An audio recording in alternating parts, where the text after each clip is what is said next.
Por aquellos días le llegó a Isabel la hora de dar a luz y tuvo un hijo. Cuando sus vecinos y parientes se enteraron de que el Señor le había manifestado tan grande misericordia, se regocijaron con ella. A los 8 días fueron a circuncidar al niño y le querían poner Zacarías como su padre.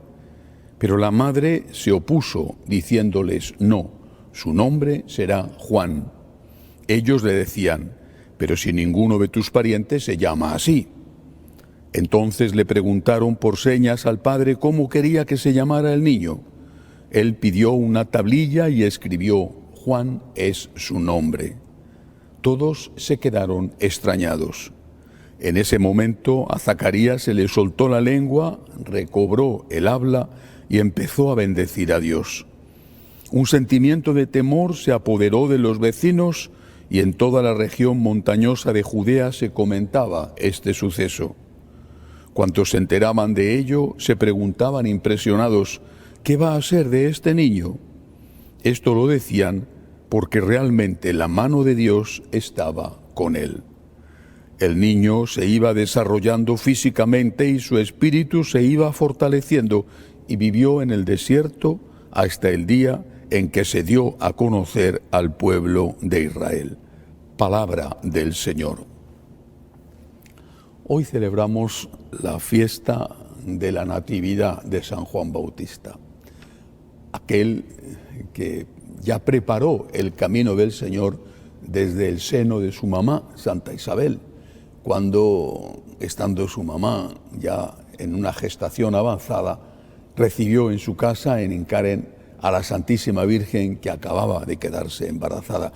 Y Santa Isabel le dijo: la criatura ha saltado de alegría en mi vientre.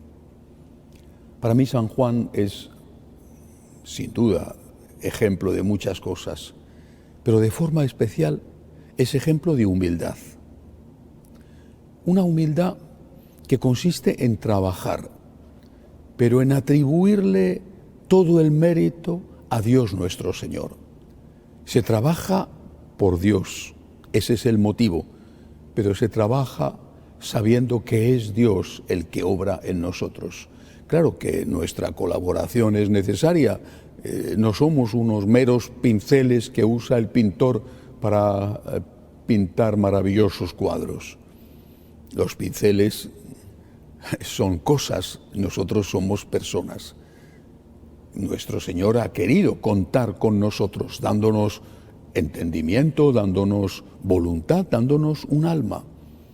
Pero aún así es gracia todo. ¿Qué sería de nosotros sin la gracia? La Iglesia nos enseña que sin la gracia de Dios no solo no podemos hacer el bien, sino que no podemos ni siquiera desear el bien. La gracia actúa en nosotros y lo que nosotros hacemos es secundar o rechazar la gracia de Dios. Cuando se hacen las cosas por Dios, incluso cosas heroicas, perdonar a veces es un acto heroico. Dar una limosna, no necesariamente grande, a veces es un acto heroico, porque esa limosna la necesitas para ti o porque ese perdón te cuesta mucho. Estar con una persona que no es de fácil convivencia un día tras otro, a veces es un acto heroico. Bueno, pues todo eso se hace por amor al Señor, pero también sabiendo que es el Señor el que lo hace en nosotros. Es Dios el que obra las maravillas en nosotros. Lo dirá precisamente la Santísima Virgen cuando proclame el Magnificat ante Santa Isabel y ante, por lo tanto, el bebé San Juan que aún no había nacido de su mamá. San Juan, modelo de humildad. El que hace, el que trabaja, en este caso el que prepara el camino del Señor, pero poniéndose en el lugar que le corresponde, que es el segundo lugar. Está detrás, no está delante. Una y otra vez lo dirá cuando sea adulto. Yo no soy el que ha de venir. Yo soy la voz que clama en el desierto. Yo soy aquel que prepara el camino. El que ha de venir es otro.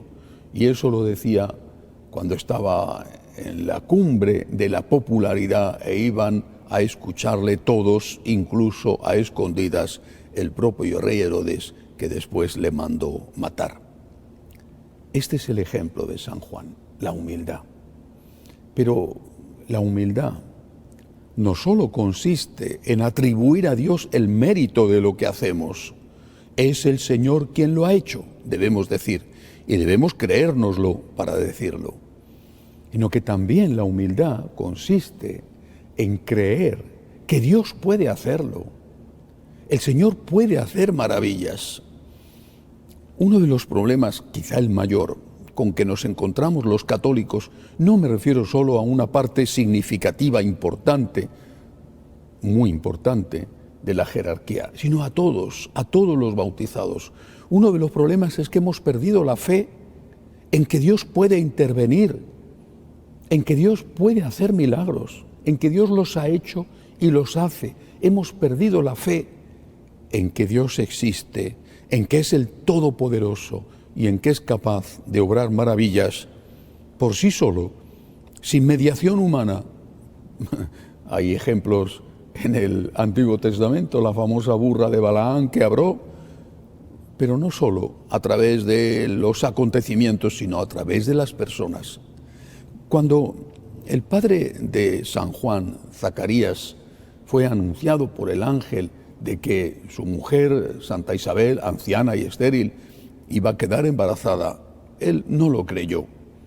Era un sacerdote del templo, importante sacerdote, casta sacerdotal, con una gran dignidad, tanto que su servicio lo hacía en el Sancta Sanctorum, y no todos los sacerdotes entraban a ese lugar especialísimamente sagrado. Era alguien importante. Dentro de los sacerdotes tenía un lugar reservado, importante, pero no tenía fe. Y si se lo hubieran preguntado, ¿tienes fe?, hubiera dicho sin duda que sí, que estaba dispuesto a dar la vida y que prefería morir antes que comerse una chuleta de cerdo que estaba prohibida para los judíos. Pero no tenía fe, porque no creyó posible que su mujer, Santa Isabel, se quedara embarazada. No tenía fe. En la práctica no tenía fe, y por eso el Señor le dijo, no has tenido fe en que yo puedo hacer cualquier cosa, que soy Dios Todopoderoso, ahora te vas a quedar mudo. Y le tuvo mudo los 9 meses que duró la gestación del bebé San Juan. Humildad para atribuir todo a Dios, y humildad también para reconocer el poder de Dios. Dios puede. Muchas veces nos sentimos muy pequeños, como una hoja que ha caído del árbol en medio de un vendaval poderoso que la lleva de un lado a otro. Pues esos son los momentos de la fe. Si en esos momentos no decimos y no nos decimos, alma mía, recobra tu calma, el Señor fue bueno contigo, entonces es que no tenemos fe. Pienso, por ejemplo, en la angustia que se está viviendo en este momento en Colombia. Muchos católicos están angustiados, preocupados. ¿Qué va a ser de nuestro pueblo después de las elecciones? Otros que están exultantes y felices porque han votado a un candidato que ha ganado. ¿Confiamos en Dios? Yo pienso en los que están padeciendo la persecución en Nicaragua. Están pasándolo mal, la Iglesia pasándolo mal, los obispos ya han levantado la voz diciendo que hay auténtica dictadura, o en Cuba, o en Venezuela, por poner algunos ejemplos. Pero si miramos a otras partes, ¿qué está pasando en Ucrania con la guerra? Y tanta gente que en medio de la crisis económica no consigue comer, no consigue llevar a casa lo imprescindible para su familia. Cuánta angustia, cuánto miedo, cuánto dolor. Pero ¿qué sucede si perdemos la fe? ¿Va a cambiar el gobierno? ¿Se va a ir el dictador? ¿O acaso te van a llamar y te van a decir, toma el trabajo de tu vida maravilloso para ti? ¿O va a resucitar el muerto tan querido por el cual estás llorando? Si perdemos la fe, lo perdemos todo. Por eso, la humildad de San Juan consistió en decirle a Dios, desde el principio, desde que empezó a tener uso de razón. Aquí me tienes, eres tú el que va a actuar a través de mí, pero consistió también en creer que todo era posible. Cuando San Juan ya había sido concebido, cuando San Juan ya estaba en el seno de su mamá, fue cuando el ángel Gabriel se apareció a la Santísima Virgen. Y después de que la Virgen hubiera dicho que sí, el ángel, para convencerla absolutamente, le dijo: para Dios nada hay imposible. ¿Creemos en eso? Porque si no creemos en eso, estamos nerviosos continuamente. Y si creemos en eso, estamos sostenidos por la gracia de Dios. Y es entonces, y solo entonces, cuando tenemos verdadera fe. Que así sea.